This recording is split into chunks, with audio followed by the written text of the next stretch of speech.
Hi guys, welcome back to another video. So today I'm showing you the hammer strength plate loaded shoulder press. So the first things first, we need to adjust the seat to the right height. So removing the pin allows you to slide the seat up and down.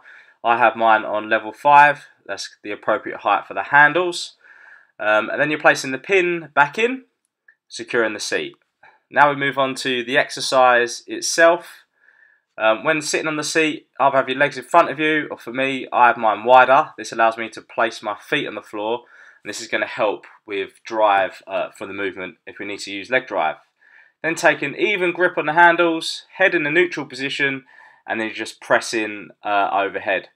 This is great replacement for like a dumbbell shoulder press or an overhead press with a barbell, as it removes the need for stability. So you can load this up quite nicely, and you're going to be pressing in one path of movement. So yeah, I hope you enjoyed that, guys. That was the plate loaded shoulder press.